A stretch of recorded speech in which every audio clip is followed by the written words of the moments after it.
Saudara-saudari terkasih dalam Kristus, salam sejahtera bagi kita semua. Hari ini, mari kita bersama-sama merenungkan salah satu kidung pujian yang paling indah dan kuat dalam Alkitab, yang dikenal sebagai Magnificat atau Kidung Pujian Maria.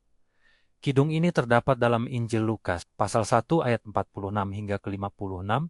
Ini adalah ledakan sukacita dan iman dari seorang perempuan muda, Maria, setelah ia menerima kabar luar biasa dari malaikat Gabriel dan mengunjungi saudarinya Elizabeth. Mari kita mulai dengan membaca teksnya. Lukas 1 ayat 46 sampai 56.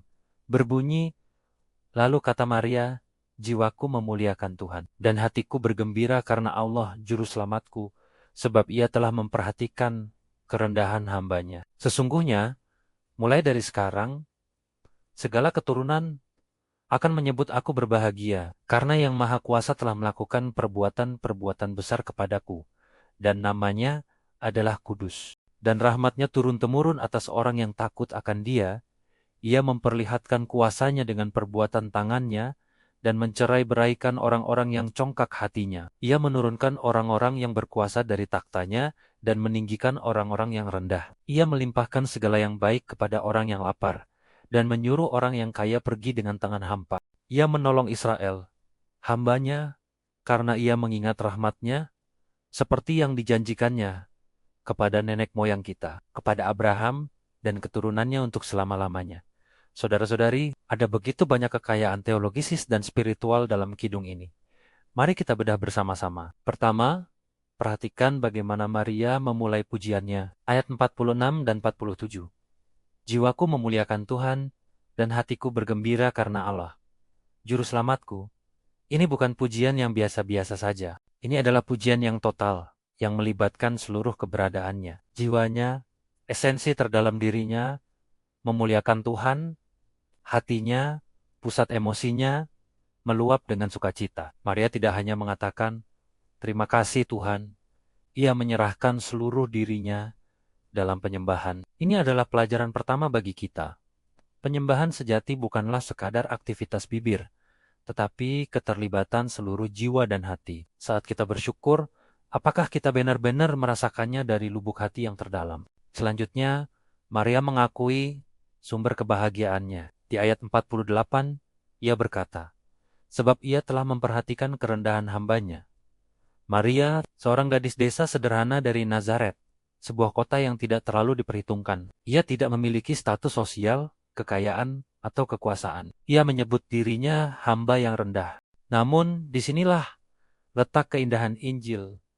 Allah dalam kedaulatannya memilih yang rendah, yang sederhana, yang dianggap kecil oleh dunia untuk melakukan karya-karyanya yang besar. Pengakuan Maria ini adalah sebuah tamparan bagi kesombongan kita. Seringkali kita merasa layak mendapatkan berkat karena usaha kita, kepintaran kita, atau kebaikan kita. Maria mengingatkan kita bahwa segala sesuatu adalah anugerah. Allah memandangnya bukan karena kehebatannya, tetapi justru dalam kerendahannya. Ini adalah kabar baik bagi kita semua. Tidak peduli siapa kita, dari mana kita berasal, atau apa kata dunia tentang kita, mata Allah tertuju kepada kita. Ia melihat kita, ia peduli, dan ia siap memakai kita untuk kemuliaannya. Dan karena tindakan Allah ini, Maria menubuatkan, sesungguhnya mulai dari sekarang, segala keturunan akan menyebut aku berbahagia.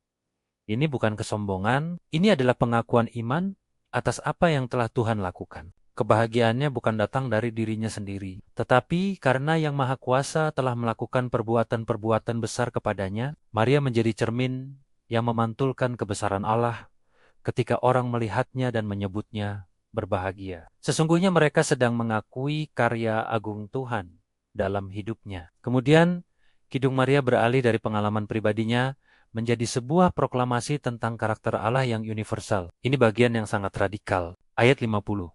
Dan rahmatnya turun-temurun atas orang yang takut akan Dia. Rahmat Allah tidak terbatas, tetapi diberikan kepada mereka yang memiliki takut akan Tuhan. Bukan rasa takut yang gemetar, melainkan rasa hormat yang mendalam, kekaguman, dan ketaatan. Lalu perhatikan ayat 51 sampai ke 53, ini sering disebut sebagai revolusi Magnificat. Maria bernyanyi tentang Allah yang membalikkan tatanan dunia. Ia mencerai-beraikan orang-orang yang congkak hatinya, Allah menentang kesombongan. Ia menurunkan orang-orang yang berkuasa dari taktanya dan meninggikan orang-orang yang rendah. Ini adalah tema yang terus berulang dalam Alkitab. Firaun diturunkan, Daud yang gembala ditinggikan. Nebukadnezar direndahkan, Daniel diangkat. Allah menentang sistem kekuasaan yang menindas dan tidak adil. Ia melimpahkan segala yang baik kepada orang yang lapar dan menyuruh orang yang kaya pergi dengan tangan hampa.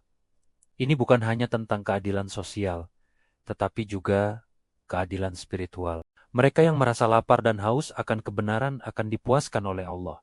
Sebaliknya, mereka yang merasa sudah kaya secara rohani, yang merasa cukup dengan diri sendiri dan tidak membutuhkan Tuhan, akan dibiarkan dengan kekosongan mereka. Pujian Maria adalah sebuah peringatan keras bagi zona nyaman kita, bagi kemapanan kita, dan bagi rasa puas diri kita. Apakah kita lapar akan Tuhan, atau kita sudah merasa kenyang dengan pencapaian duniawi kita? Terakhir, Maria menghubungkan pengalaman pribadinya dengan sejarah keselamatan Israel. Ayat 54 dan 55, ia menolong Israel, hambanya, karena ia mengingat rahmatnya, seperti yang dijanjikannya kepada nenek moyang kita, kepada Abraham dan keturunannya untuk selama-lamanya. Maria melihat bahwa apa yang terjadi padanya bukanlah peristiwa yang terisolasi. Kelahiran Yesus melalui dirinya adalah puncak dari penggenapan janji Allah yang telah dimulai sejak zaman Abraham. Allah itu setia,